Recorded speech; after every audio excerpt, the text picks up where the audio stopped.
খেলা অবশেষে জমেই গেল। আমরা যে খেলাটার আশা করছিলাম, অবশেষে সেই খেলাটা শুরু করে দিল পাকিস্তান। আজকে সকালে পাকিস্তান যখন এই বিশ্বকাপের জন্য তাদের দল ঘোষণা করে, তখন সমালোচকরা বলতে শুরু করে যে পাকিস্তান আইসিসির ভয়ে ভীত হয়ে তারা বাংলাদেশের পক্ষে না দাঁড়িয়ে অবশেষে বিশ্বকাপে খেলার সিদ্ধান্ত নিয়েছে। কিন্তু সময় যেতে না যেতেই পাকিস্তানের পক্ষ থেকে নিশ্চিত করা হয়েছে দল ঘোষণা করা মানেই তারা যে বিশ্বকাপে যাবে এটা কিন্তু নয়। ডেডলাইনের একেবারে শেষ পর্যায়ে চলে এসেছিল, যার কারণে তারা এক প্রকার বাধ্য হয়ে দল ঘোষণা করেছে। তবে দল ঘোষণা করার পরপরই কিন্তু পাকিস্তানের পক্ষ থেকে ঘোষণাও দেওয়া হয়েছে যে তারা এই বিশ্বকাপ খেলবে, এটা শতভাগ নিশ্চিত নয়। আমরা দেখেছি গতকাল যখন বাংলাদেশকে অফিসিয়ালি আইসিসি বাদ দিয়ে সেখানে স্কটল্যান্ডকে নিয়ে নতুন সূচি তৈরি করলো বা ফিক্সার তৈরি করলো, তার পরপরই পাকিস্তান ক্রিকেট বোর্ডের প্রধান মহসেন নাকভি তিনি উল্লেখ করেছিলেন বাংলাদেশের সাথে অবিচার হয়েছে, বাংলাদেশের সাথে অন্যায় হয়েছে। আইসিসি এবং ভারত যৌথভাবে বাংলাদেশের প্রতি জুলুম করেছে, এই কথাটি মহসেন নাকভি উল্লেখ করেছিল। তবে তিনি বলেছিলেন যে এখন বাংলাদেশের প্রতি সমর্থন জানিয়ে আমরা এই বিশ্বকাপ খেলব কিনা এটা নির্ধারণ করবে এটা নির্ধারণ করবে পাকিস্তান সরকার।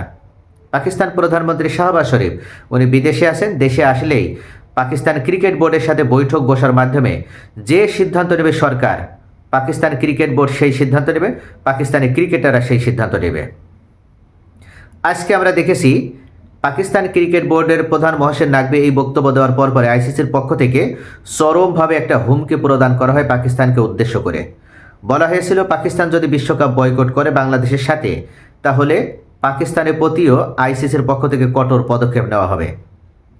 ঠিক এই ঘটনার পরপরে, অর্থাৎ এই বিবৃতি দেওয়ার পরপরে, এই হুমকি দেওয়ার পরপরে পাকিস্তান ভয় পেয়ে গেল এবং তারা এক প্রকার বাধ্য হয়েই তাদের এই দল ঘোষণা করলো। কিন্তু এর পরপরই দল ঘোষণা করলেও পাকিস্তানের পক্ষ থেকে বিসিবির হাই পারফরম্যান্স ডিরেক্টর ও পুরুষ জাতীয় দলের নির্বাচক কমিটির সদস্য আকিব জাভেদ গাদ্দাফি স্টেডিয়ামে সংবাদ সম্মেলনে জানান পাকিস্তানের টি-20 বিশ্বকাপের স্কোয়াড ঘোষণা করা হলেও তাদের অংশগ্রহণ এখনও শতভাগ নিশ্চিত নয়। দল ঘোষণা করার পর জাভেদ যা বলছেন তাতে বোঝা গেল এখনও নাটকীয়তার অবসান ঘটেনি। তার এমন মন্তব্য খেলাটাকে যেন আরও জমিয়ে তুলেছে বলেও মনে করছেন ক্রিকেট বোদ্ধাদের অনেকে। আকিব জাভেদ বলেন, আমরা নির্বাচক, আমাদের কাজ হলো দল নির্বাচন করা। আমরা সময়সীমা ঠিক আগ মুহূর্তে দল ঘোষণা করেছি। আমাদের অংশগ্রহণের বিষয়ে সরকার সিদ্ধান্ত নেবে, তাই সে বিষয়ে আমি কিছুই বলতে পারছি না। চেয়ারম্যানও একই কথা বলেছেন, তাই আমরা তাদের সিদ্ধান্তের জন্য অপেক্ষা করব। তবে একটি বিষয় এখানে স্পষ্ট, সেটা হচ্ছে পাকিস্তান এই বিশ্বকাপে খেলবে কিনা এটা ফাইনালে আমরা জানতে পারবো আগামীকাল। কেননা আগামীকাল পিসিবি প্রধান মহসেন নাকভি এবং পাকিস্তান প্রধানমন্ত্রী শাহবাজ শরীফের মধ্যে একান্তে বৈঠক হবে। ওই বৈঠকের মাধ্যমেই সিদ্ধান্ত ফাইনাল হবে যে পাকিস্তান এই বিশ্বকাপে অংশ নিবে নাকি নিবে না। তবে এখন পর্যন্ত আমরা আরও একটি আপডেট পেয়েছি, সেটা হচ্ছে পাকিস্তান ক্রিকেট বোর্ড তারা শাহিন শাহ আফ্রিদি, বাবর আজম এবং রিজওয়ানদের সাথে বৈঠক করেছে এবং তাদের মতামত জানতে চেয়েছে যে পাকিস্তান যদি বাংলাদেশের সমর্থনে বিশ্বকাপ বয়কট করে তাহলে ক্রিকেটারদের মত কী। তখন কোনো ধরনের চিন্তাভাবনা ছাড়াই আফ্রিদি এবং বাবর, রিজওয়ানরা তারা এক বাক্যে উচ্চারণ করে বাংলাদেশের সমর্থনে যদি পাকিস্তান ক্রিকেট বোর্ড এবং সরকার মিলে সিদ্ধান্ত নেয় যে বিশ্বকাপ বয়কট করবে, তাহলে সেই সিদ্ধান্তের প্রতি ক্রিকেটারদের পূর্ণ সমর্থন রয়েছে। অর্থাৎ ক্রিকেটাররাও চায় যে পাকিস্তান এই বিশ্বকাপ বয়কট করুক। কেন চাই? ভারতের এই যে দাদাগিরি, এটা ক্রিকেটটাকে সম্পূর্ণভাবে ধ্বংস করে দিয়েছে। সর্বপ্রথম চ্যাম্পিয়ন্স ট্রফিতে পাকিস্তানের মাটিতে অংশ নেবে না বলে তারা এক প্রকার জোরাজুরি শুরু করেছিল, তখন বাধ্য হয়ে আইসিসি ভারতের জন্য নিরপেক্ষ ভেন্যু আয়োজন করে এবং সেই থেকে শুরু হয়েছে ক্রিকেটের ভিতরে এই পলিটিক্স। এখন আমরা আবার দেখতে পাচ্ছি বাংলাদেশের মুস্তাফিজুর রহমানকে আইপিএল থেকে বহিষ্কার করার পর বাংলাদেশ তাদের নিরাপত্তা কনসার্ন আছে বলে তারা উল্লেখ করেছিল, কিন্তু বাংলাদেশের এই কনসার্নকে কোনোটা গুরুত্ব না প্রদান করেই আইসিসি ভারতের পক্ষে তাদের মত প্রদান করলো এবং বাংলাদেশের প্রতি উল্লেখ করলো যে তাদের অবশ্যই বিশ্বকাপ খেলতে হলে ভারতে যেই খেলতে হবে। কিন্তু এটা যে কোনোভাবে সম্ভব না এটা আইসিসি নিজেও জানতো। তারপরও তারা এমন অন্যায় ডিসিশন গ্রহণ করলো, একটাই কারণ, ভারতকে সন্তুষ্ট রাখার জন্য, ভারতকে খুশি রাখার জন্য।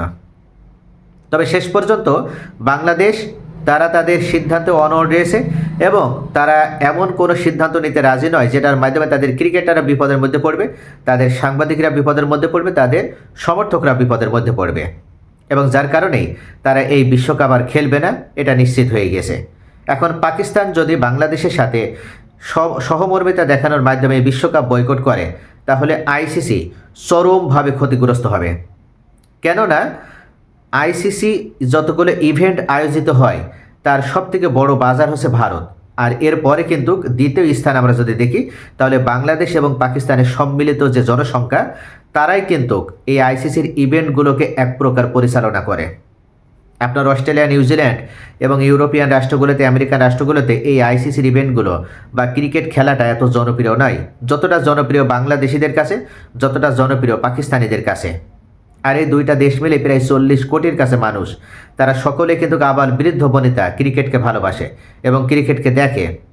এখন বাংলাদেশ এবং পাকিস্তান যদি এই ক্রিকেট খেলা বয়কট করে, বিশ্বকাপ বয়কট করে, তাহলে এই বিশ্বকাপ গুরুত্বহীন হয়ে পড়বে।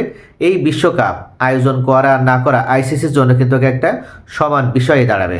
কেননা বাংলাদেশ এবং পাকিস্তানে এই বিশ্বকাপের কোনো খেলা আর প্রচার করা হবে না। বাংলাদেশ এবং পাকিস্তানের কোনো ব্রডকাস্টিং কোনো চ্যানেলে এই খেলা ক্রয় করা হবে না, এমনকি কোনো স্পন্সরশিপ দেওয়া হবে না। অর্থাৎ সব মিলিয়ে আইসিসি চরমভাবে ক্ষতিগ্রস্ত হবে। আর বাংলাদেশ এবং পাকিস্তান না খেললে সেই ম্যাচগুলোতে বাংলাদেশ এবং পাকিস্তানের পরিবর্তে আইসিসি যাদেরকে সুযোগ দিক না কেন, সেই ম্যাচগুলো দেখা যাবে যে ততটা কিন্তু জনবহুলও হবে না। বাংলাদেশের যে ম্যাচগুলো ভারত আয়োজন করতে চেয়েছিল কলকাতার ইডেন গার্ডেন্সে, সেই তিনটা ম্যাচেই কিন্তু বাংলাদেশের ম্যাচের পূর্বে, অন্তত এক সপ্তাহ পূর্বেই দেখা যেত যে প্রত্যেকটা টিকিট বিক্রি হয়ে গেছে। সেম একইভাবে 15 ফেব্রুয়ারি পাকিস্তান এবং ভারতের মধ্যকার ম্যাচ রয়েছে, আর এই ম্যাচটাই আইসিসির এই বিশ্বকাপে যত ইনকাম হবে তার অর্ধেক ইনকাম এনে দেয়। এই বিশ্বকাপের দিকেই কিন্তু সকল ব্রডকাস্টিং চ্যানেলগুলো চেয়ে থাকে, সকল ক্রিকেট প্রেমী দর্শকদের চাওয়া থাকে, এবং সকলেই ওই দিন নাওয়া খাওয়া ভুলে তারা কিন্তু খেলার সামনে বসে যায় পাকিস্তান এবং ভারতের মধ্যকার এই উত্তেজনকের খেলাটা দেখার জন্য। এই কম্পিটিটিভ খেলা সকলে উপভোগ করতে চায় পৃথিবীর যে কোনো প্রান্ত থেকে। এটা যদি এখন পাকিস্তান যদি এই বিশ্বকাপ বয়কট করে, তাহলে ক্রিকেট প্রেমীরা আগে থেকে জেনে যাবে, তারা দেখা যাবে যে স্টেডিয়ামে টিকিট কেটে খেলা দেখার জন্য ঢুকবে না, তারা টিভির সামনে বসবে না। এক কথায় চরমভাবে ক্ষতিগ্রস্ত হবে আইসিসি। আর এই যে আর্থিক ক্ষতিটা হবে আইসিসির, এই আর্থিক ক্ষতি আইসিসি কোনোভাবেই পুষিয়েও কিন্তু করতে পারবে না। তবে এখন বড় বিষয় হচ্ছে এই যে পাকিস্তান যদি বিশ্বকাপ বয়কট করে সত্যি বাংলাদেশের সমর্থনে, তাহলে আইসিসির উচিত হবে এই বিশ্বকাপ বাতিল করে দিয়ে নতুন করে আবার তাদের ভেন্যু নির্ধারণ করা এবং নতুন করে ফিক্সার নির্ধারণ করার মাধ্যমে আবার নতুন করে যে দেশগুলো রয়েছে তাদেরকে নিয়ে অন্য কোনো নিরপেক্ষ ভেন্যুতে, যেখানে পাকিস্তান, ভারত, বাংলাদেশ সকলে অংশগ্রহণ করতে পারবে, এমন একটা নিরপেক্ষ দেশে এই খেলার আয়োজন করা। তবেই আইসিসি সফলকাম হতে পারবে। নতুবা আইসিসি যে ব্যর্থ হবে, যে ব্যর্থতার মধ্যে পড়বে, সেই ব্যর্থতা বা সেই ক্ষতিপূরণ কোনোভাবে ভারত কিন্তু পূরণ করতে পারবে না। তাই অবশ্যই এখনই সময় আইসিসিকে শক্তিশালী অবস্থান নেওয়ার মাধ্যমে বাংলাদেশ এবং পাকিস্তানের পাশে দাঁড়ানো।